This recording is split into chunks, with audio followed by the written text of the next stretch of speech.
प्रीतिभेदनं सुखसम्पत्करुणानिकेतनं व्रतदानतपः क्रियाफलं सहजानन्दगुरुं भजे सदा।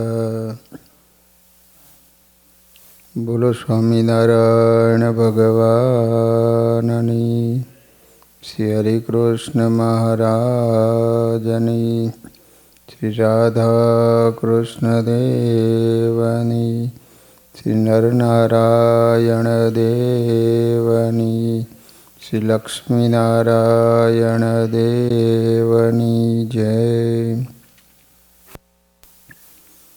બધા જ હરિભક્તોને ઘણા ભાવથી જય સ્વામિનારાયણ।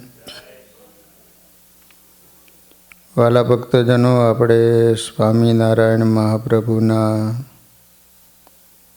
દિવ્ય લીલા ચરિત્રો શ્રવણ કરી રહ્યા છીએ। શ્રી હરિ કચ્છમાંથી નીકળી અને ધમડકા નામનું ગામ છે ત્યાં પધાર્યા છે। મહારાજના ચરણારવિંદમાંથી કરણીબાઈએ 18 કાંટા કાઢ્યા છે।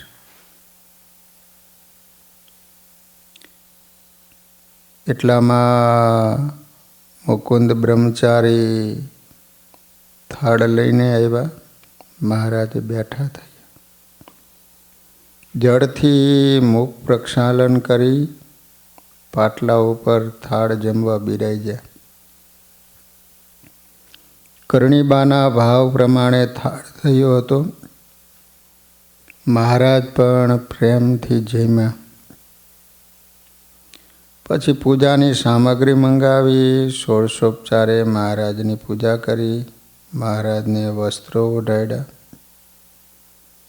રાયધણજી મહારાજને પગે લાગ્યા ને ત્યારે મહારાજે કહ્યું, હવે અમે ગુજરાતમાં જઈએ છીએ। ડભાણમાં મહારુદ્ર યાગ અમારે કરવો છે। સંતો આગળથી ગયા છે અને તૈયારીઓ થઈ રહી છે, માટે તમારે ત્યાં આવવાનું છે।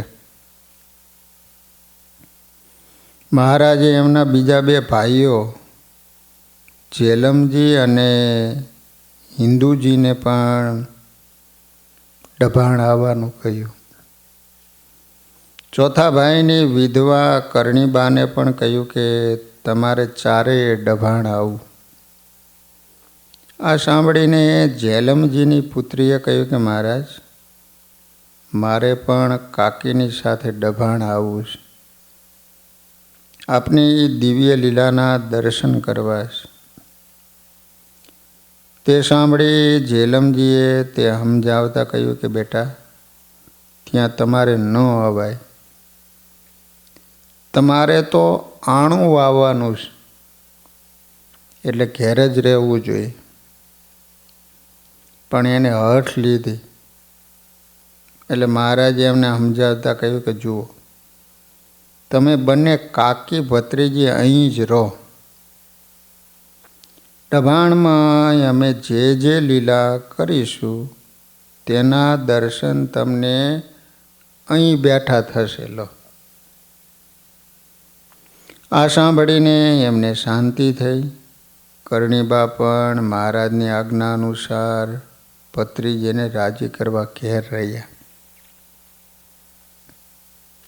મહારાજની સાથે રાયધણજી, જેલમજી અને હિન્દુજી ડભાણ જવા નીકળી ગયા।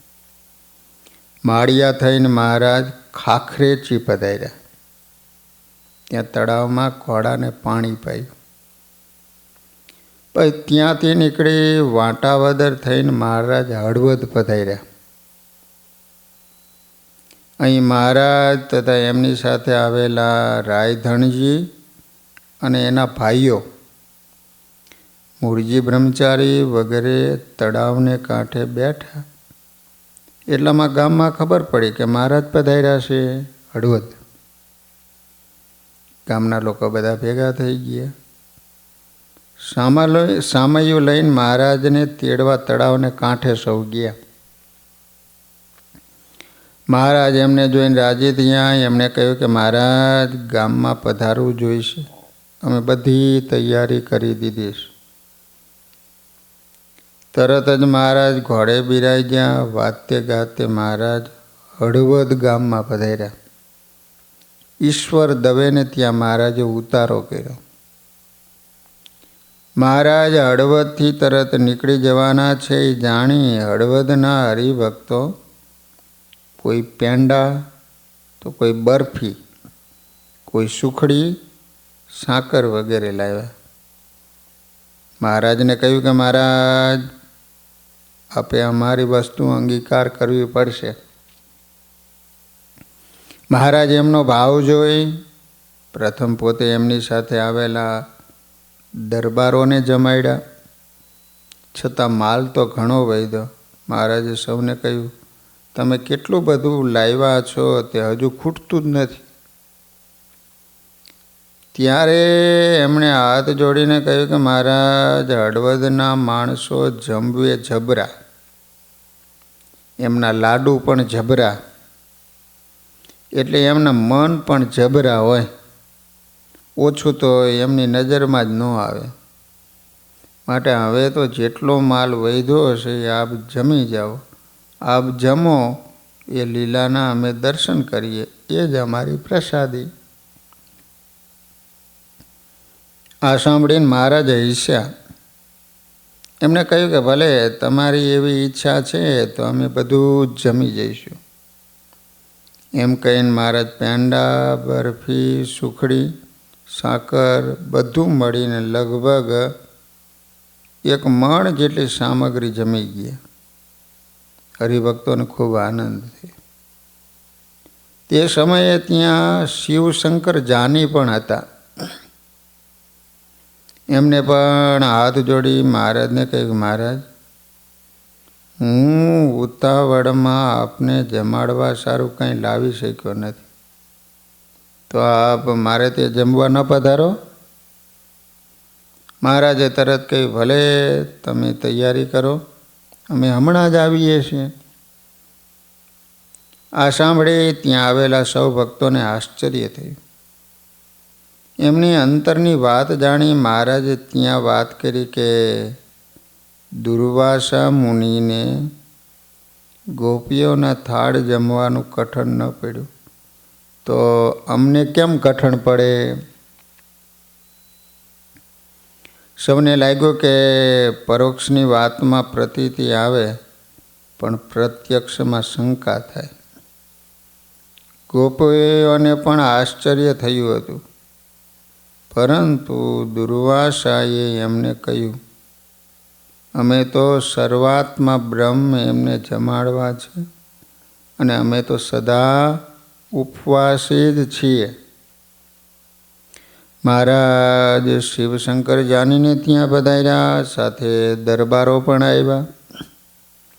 પણ એમને હવે જમવાની શ્રદ્ધા નહોતી. પરંતુ મહારાજ તો ત્યાં પણ એમને તૈયાર કરેલો થાળ જમ્યા. જમીને મહારાજ ત્યાંથી નીકળી અને સીધા ધાંગધ્રા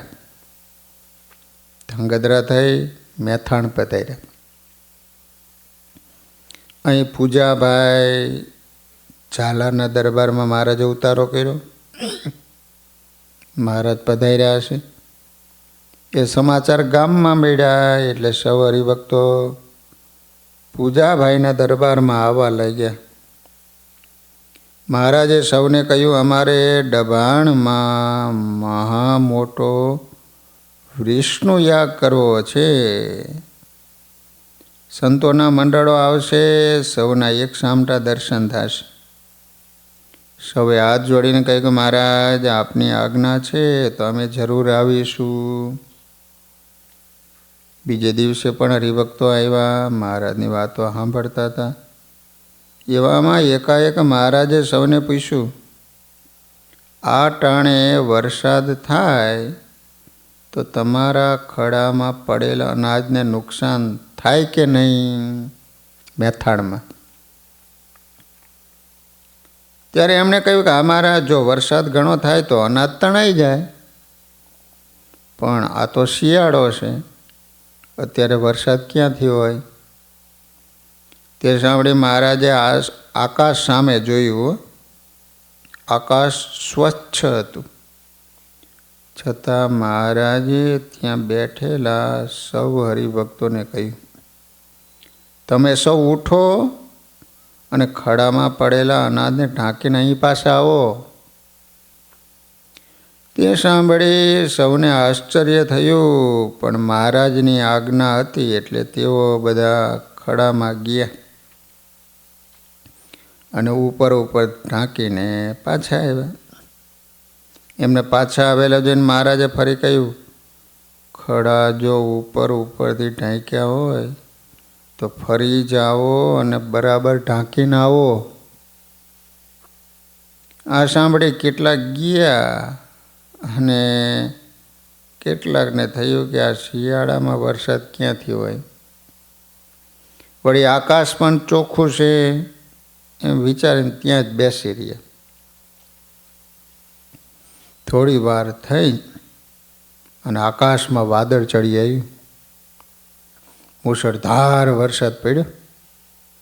જેના ખડા બરોબર ઢાંકેલા હતા એ બધા અકબંધ રહ્યા. જેના ખડા ઉપરથી ઢાંકેલા હતા એના ખડામાંનું અનાજ આ વરસાદથી તણાઈ ગયું. મહારાજે તો હરિભક્તોની રક્ષા કરવા આગળથી કહ્યું હતું, પરંતુ જેમને મહારાજના વચનમાં વિશ્વાસ ન આવ્યો એમને દુઃખ આવ્યું.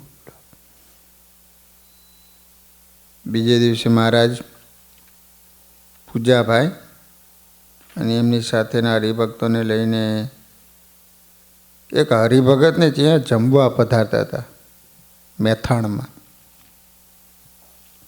એક ડોશી તે વખતે છાણા થાપતી હતી. છાણા તેને જોઈ મહારાજે એને કહ્યું, ડોશીમાં એકવાર સ્વામિનારાયણ બોલો તો કલ્યાણ થઈ જશે. ડોશીએ કહ્યું, હા, જો નામ લીધું હોય તો જ કલ્યાણ થાય. ત્યારે લ્યો ને એકવાર તો નામ લ્યો. મહારાજે ફરીને કહ્યું, પણ ડોશીએ તો એનું એ જ ચાલુ રાખ્યું કે નામ લેવાય તો કલ્યાણ થાય, પણ મારી સ્વામિનારાયણ ન બોલે. તે સાંભળી પૂજાભાઈ એને કહ્યું, અભાગણી, આ મહારાજ તારું કલ્યાણ કરવા પધાર્યા, માટે એકવાર સ્વામિનારાયણનું નામ લઈ લે, કામ પાકી જશે. તે સાંભળી ડોશીએ છાણા થાપતા કહ્યું, બાપુ તમે ખરું કહો છો, નામ લીધું એ તો કલ્યાણ થઈ જાય. સાંભળીને મહારાજ ઈશાને એને કહ્યું, જીવને ક્યાં ગરજ છે? ગરજ તો ભગવાનને અમને સાધુને છે. જીવોના કલ્યાણ કરવા રાન રાન અને પાન પાન થઈને તે ભમે છે. એટલું કહીને મારા ત્યાંથી આગળ ચાલ્યા. પૂજાભાઈના ભાવથી મહારાજ મેથાણમાં 5 દિવસ રહ્યા. અહીં વિપ્ર આત્મારામ, એમના 2 પુત્રો ગોવિંદરામ અને દેવરામ, અને વિપ્ર ગોરધનભાઈ, એમના પુત્રો ભગવાનજી, ડોસાભાઈ, ભવાની શંકર, હીરાભાઈ તથા ફૂલજીભાઈ, આ બધા મહારાજ પધાર્યા. ત્યારથી એમને સેવામાં ખડે પગે હતા. ભગવાનની સેવામાં એમની સેવાથી મહારાજ પ્રસન્ન થયા અને ભવાની શંકર ઉપર દ્રષ્ટિ કરીને મહારાજે કહ્યું, ગોરધન, આ ભૂમિ તો મુક્તોની છે. અહીંના અજા પટેલ અમારો કાગળ વાંચીને પરમહંસ થઈને કચ્છમાં અમારી પાસે આવી ગયા હતા. તમારો આ ભવાની શંકર પણ એવો જ સંસ્કારી છે, તેને અમને સોંપી દો. તરત જ ગોવર્ધનભાઈ કહે મહારાજ સોંપો, આજથી જ ભવાની શંકર તમારી સેવામાં. મહારાજ એનો સ્વઅર્પણનો ભાવ અને મહિમા સહિત ભક્તિ જોઈને પ્રસન્ન થયા અને બોલ્યા, આને અમે બ્રહ્મચારી કરીશું. વળી આ ગામના હરજી પટેલના પુત્ર પિતાંબર પણ સાધુ થયા હતા. એનું નામ પિતાંબરાનંદ રાખ્યું હતું. એના પુત્ર પણ સાધુ થયા, એનું નામ પ્રજ્ઞાનંદ સ્વામી રાખ્યું હતું. મહારાજે એમને નિત્યાનંદ સ્વામીના મંડળમાં મૂક્યા હતા. વળી કેશવજી પટેલ પણ સાધુ થયા હતા, એમનું નામ સૂર્ય પ્રકાશાનંદ સ્વામી રાખ્યું. જ્યારથી અજા પટેલ સાધુ થઈ ગયા ત્યારથી મેથાણ ગામ ઉપર મહારાજની દ્રષ્ટિ પડી ગઈ હતી. તેથી એક પછી એક મુક્તો મહારાજની સેવામાં આવતા ગયા. ભગુભાઈ અને કૃષ્ણજી પણ મહારાજની સેવામાં જોડાઈ ગયા. મહારાજે એમના નામ સ્વયં પ્રકાશાનંદ સ્વામી અને અનંતાનંદ સ્વામી રાખ્યું. પટેલ જીવાભાઈ, હરખાભાઈ, માધવજીભાઈ તથા કમાભાઈ પણ મહારાજ પાસે પહોંચી ગયા હતા. મહારાજ એમ દીક્ષા આપી, એમને પણ દીક્ષા આપી અને એના નામો અનુક્રમે ચૈતન્યાનંદ સ્વામી, પરમ ચૈતન્યાનંદ સ્વામી અને સ્વરૂપાનંદ સ્વામી રાખ્યું હતું. મેથાના હરિભક્તોને મહારાજનો જોગ ઓછો, કારણ મહારાજ ત્યાં જાજુ પધારતા નહીં, પરંતુ જ્યારે પધારતા ને ત્યારે 1-2 મહિનો રોકાય. તેઓ બધા પણ જ્યાં મહારાજ બિરાજતા હોય ત્યાં દર્શન, સમાગમ અને સેવા માટે પહોંચી જતા. આથી હરિભક્તોને બળ મળતું. ત્યાંના જીવા પટેલ જે રામગીરીમાં રહેતા હતા એ પણ સાધુ થઈ ગયા. રામગીરીના જીવા પટેલ એમનું નામ રાખવામાં આવ્યું હતું નરો નારાયણાનંદ સ્વામી. એમના 2 પુત્રો સાધુ થયા હતા, યોગાનંદ સ્વામી અને કૃષ્ણાનંદ સ્વામી. મેથાણના પટેલ કૃષ્ણજી, અમરાજી અને બીજા કૃષ્ણજીએ પણ દીક્ષા લઈ લીધી હતી. એમના નામો શુદ્ધ ધર્માનંદ સ્વામી, પદ્મનાભાનંદ સ્વામી અને નિયમાનંદ હતા. લો, સત્સંગની સેવામાં મેથાણનો ફાળો અજોડ હતો. પછી ત્યાંથી નીકળી અને દદુકા થઈને મત્સ્યા વધાર્યા. અહીં દાજીભાઈ દરબારમાં મહારાજ ઉતારો કર્યો. મૂળજી બ્રહ્મચારી તરત મહારાજ માટેની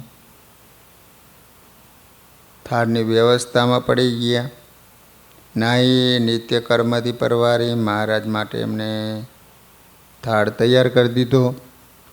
પછી મહારાજ જમ્યા, અન્ય હરિભક્તોને પણ જમાડ્યા.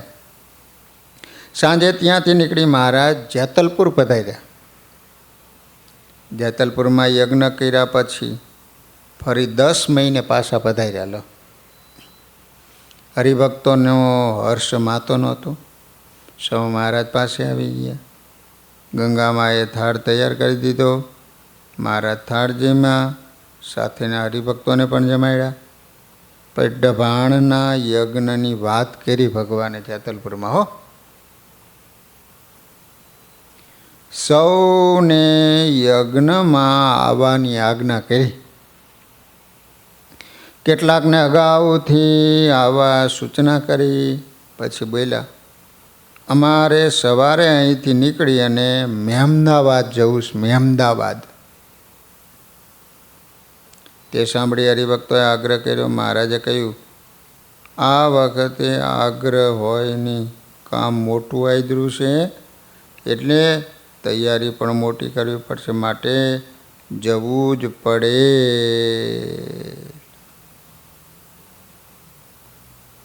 સૌ જાણતા હતા કે મહારાજના નિર્ણયને ફેરવી શકાય એવું નહોતું. તેથી અત્યારે જે સુખ મળે તે લઈ લેવા સૌએ નિર્ધાર કરી લીધો. મહારાજે તેમને યજ્ઞ સંબંધી વાત કરી, સેવાની વાત કરી. મહારાજની વાત સાંભળી સૌના અંતરમાં ઉત્સાહ વ્યાપી ગયો. બીજે દિવસે સવારે મહારાજ ત્યાંથી નીકળી અને મહેમદાવાદ પધાર્યા. અહીં વિપ્ર દુર્લભ રામને ઘરે ઉતારો કર્યો.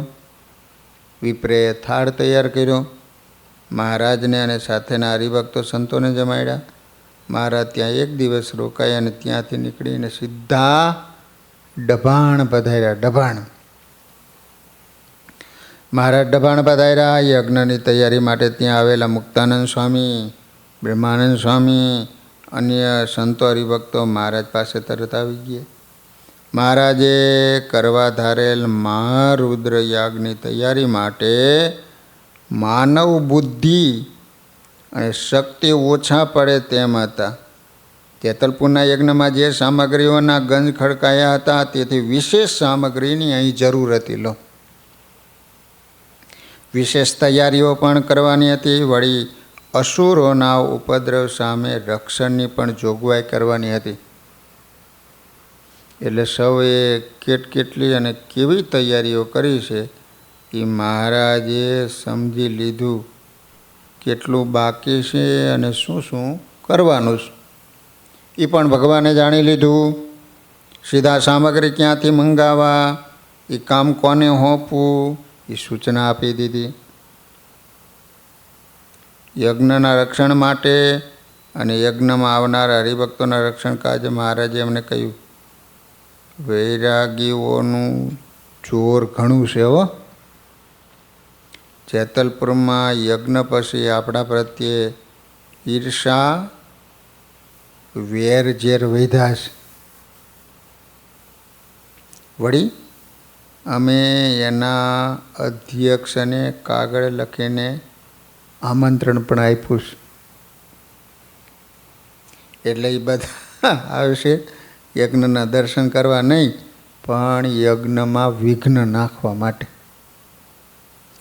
વડતાલ, બામરોલી, શેરડી, સંજાયા વગેરે ગામોમાંથી હથિયારબંધ માણસોને બોલાવજો. અમો પણ અહીંથી હાથરોલી અને ઘોડાસર જવાના છીએ. ત્યાંથી પણ માણસો લાવીશું. તે સિવાય આપણા કાઠી ભક્તો પણ આવશે. પણ ખબરદારી પૂરેપૂરી રાખવાની છે હો. મહારાજ બોલે જતા હતા, સંત હરિભક્તો સાંભળતા હતા. આવા મહાન યજ્ઞ માટે મહારાજ કેવું મહાન આયોજન કરી રહ્યા હતા એનો ખ્યાલ સૌને આવી ગયો હતો. એમને લાગ્યું કે તેમને તો આ યજ્ઞમાં કેવળ સેવા જ કરવાની, બાકી આયોજન, વ્યવસ્થા, સિદ્ધિ વગેરે મહારાજના સંકલ્પ પ્રમાણે જ થયા કરશે. મહારાજ એમને કહ્યું, અમે હાથરોલી ઘોડાસર થઈ અને 10-12 દિવસ પછી આવીશું. તે દરમિયાન તમે પણ તૈયારીઓ પૂરી કરી રાખજો. એટલું કહીને મહારાજ ત્યાંથી મુકુંદ બ્રહ્મચારીને લઈને ચાલ્યા. કચ્છમાંથી પોતાની સાથે આવેલા રાયધણજી તથા અન્ય હરિભક્તોને ત્યાં સેવામાં રાખી દીધા. મહારાજ ઘોડાસરને માર્ગે ઉતાવળા ચાલ્યા. ઘોડાસર મુકુંદ બ્રહ્મચારી મહારાજની સાથે ચાલી શીખ્યા નહીં, એટલે મહારાજે કહ્યું કે તમે ધીરે ધીરે આવો, અમે જઈએ છીએ. મહારાજ ઘોડાસર પહોંચી ગયા. ત્યાંના રાજા જાલમસિંહને ખબર પડી કે મહારાજ પધારવાના છે, પરંતુ એમણે મહારાજને અગાઉ જોયેલા નહીં. તેથી મહારાજને દાસ સમજી તેમણે એમને પૂછ્યું, બાપો આવ્યા? ત્યારે મહારાજે કહ્યું, બાપો રસ્તામાં ચાલ્યા આવે છે. એટલે જાલમસિંહે પૂછ્યું, મને ઓળખાણ તો પાડો કે બાપો કેવા છે? મહારાજે હસીને કહ્યું, બાપો અમારા જેવા છે. એમ કહીને જાલમસિંહજીને પ્રસાદી આપી. જાલમસિંહ જયમાન પછી ઘોડા ઉપર સવાર થઈને બાપાને લેવા સામે ગયા.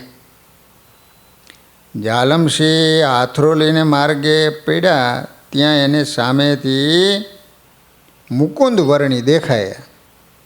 તરત જ ઘોડા ઉપરથી ઉતરી ગયા ને વર્ણીને પગે લાગ્યા ને પછી હાથ જોડીને બોલ્યા કે આગળ જે આવ્યા તેણે ખરું કહ્યું કે બાપો પાછળ આવે છે, હું તો તમારી રાહ જોઈ રહ્યો હતો.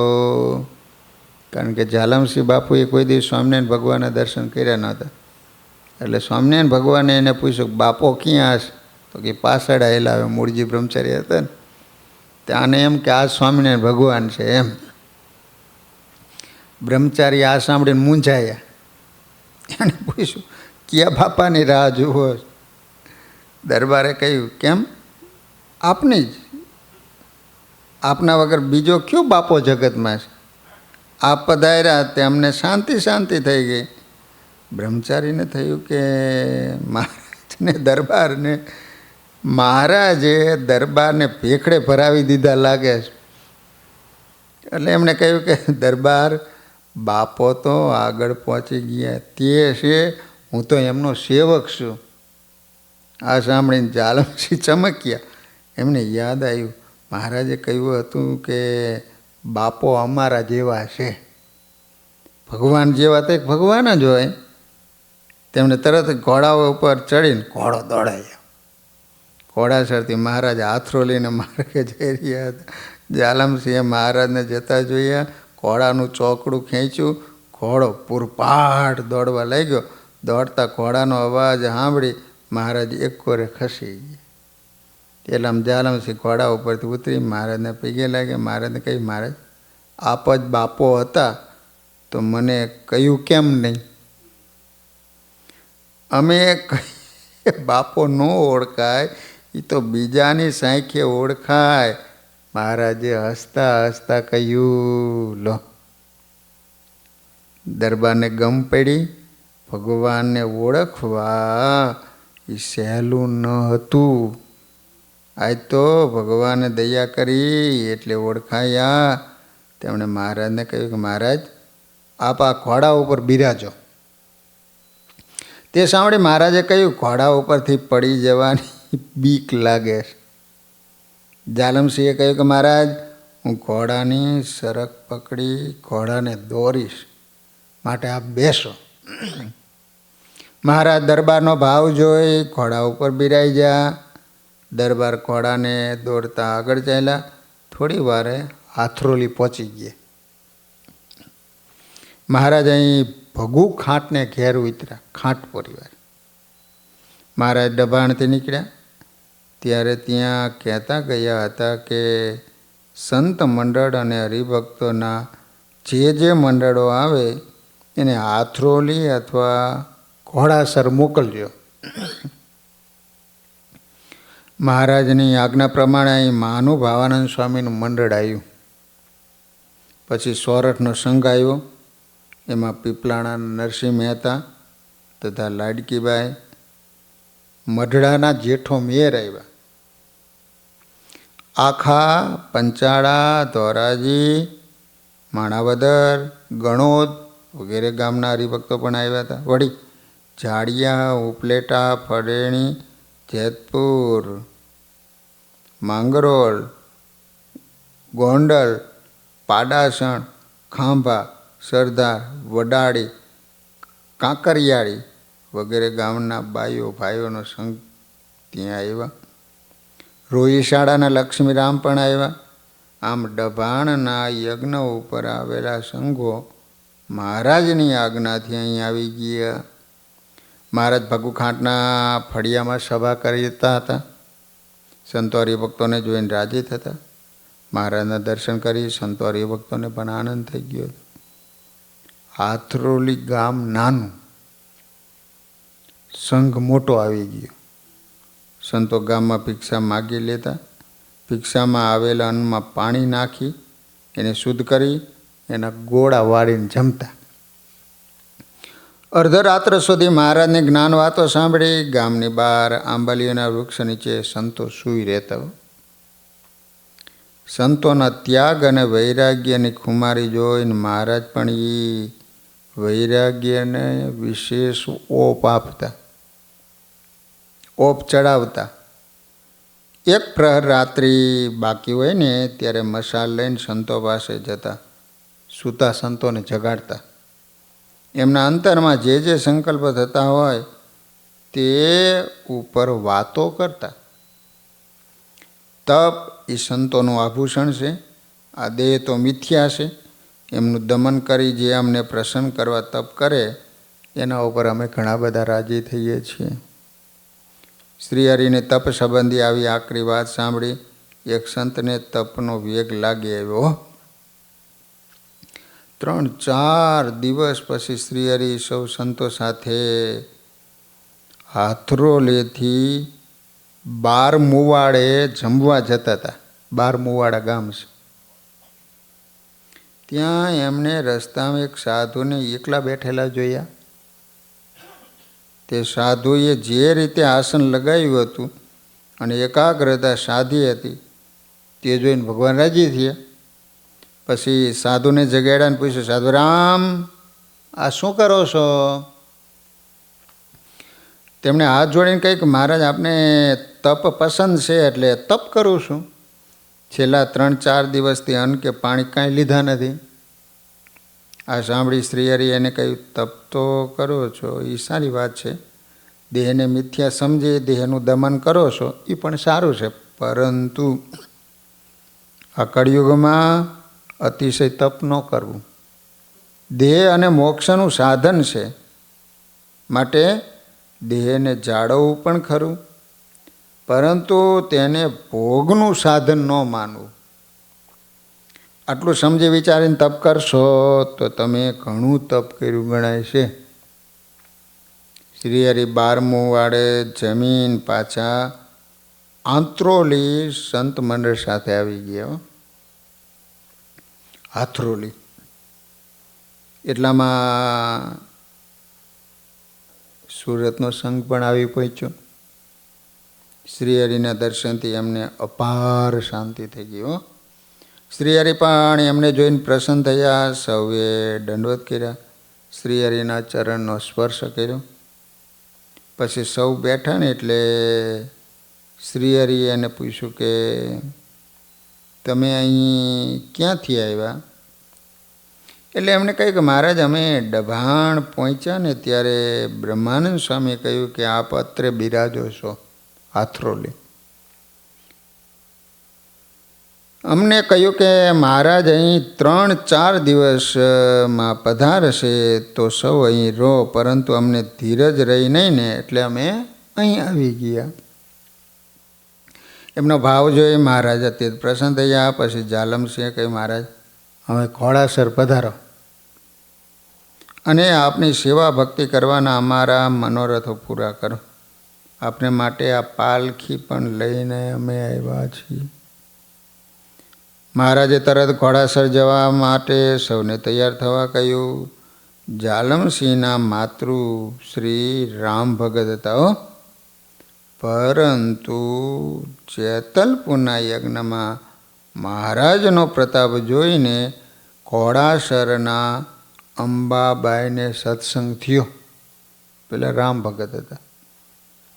તેમણે જાલમસિંહની માતાને મહારાજના મહિમાની પ્રભાવની વાતો કરી અને નખશીખ મહારાજની મૂર્તિનું વર્ણન કર્યું. આ વાત સાંભળી જાલમસિંહના માતૃશ્રીને મહારાજ પ્રત્યે અનુરાગ ઉત્પન્ન થયો.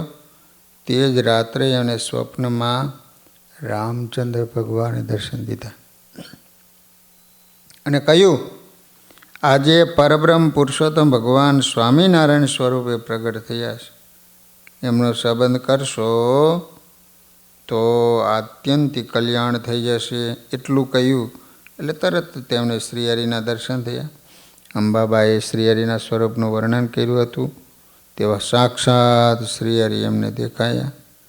ત્યારથી તેમને શ્રી હરિના દર્શનની રઢ લાગી. પોતાના પુત્ર જાલમસિંહને તેથી તેમણે શ્રી હરિને તેડવા માટે મોકલ્યા હતા.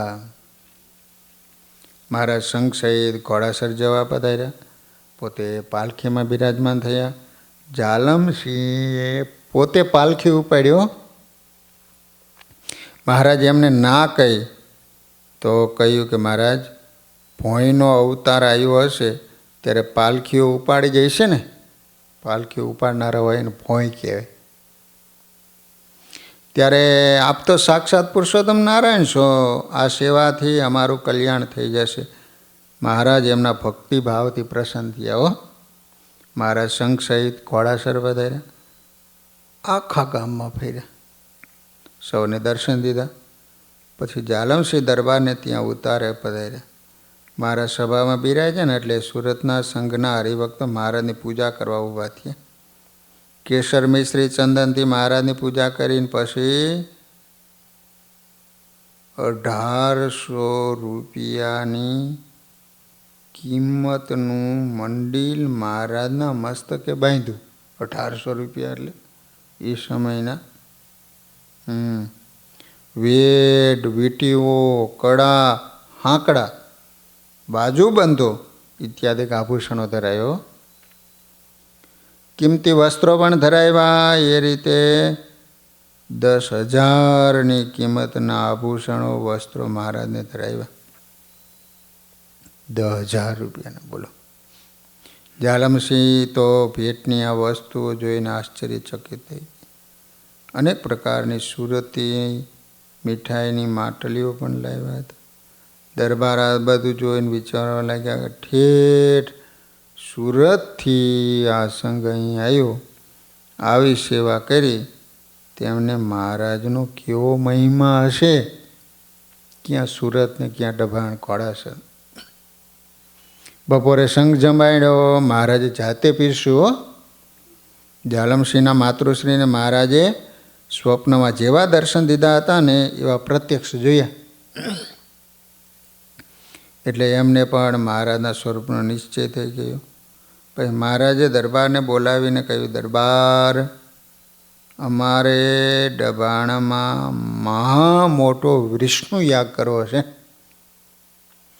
પરંતુ એમાં કેટલાક અસુરો ઉપદ્રવ કરવા ધારે છે. તો યજ્ઞના રક્ષણ કાજે તમારા માણસો લઈને આવો તો યજ્ઞ નિર્વિઘ્ને પાર પડે. જાલમસિંહ શ્રીહરિની આજ્ઞા સાંભળીને ખુશ થઈ ગયા.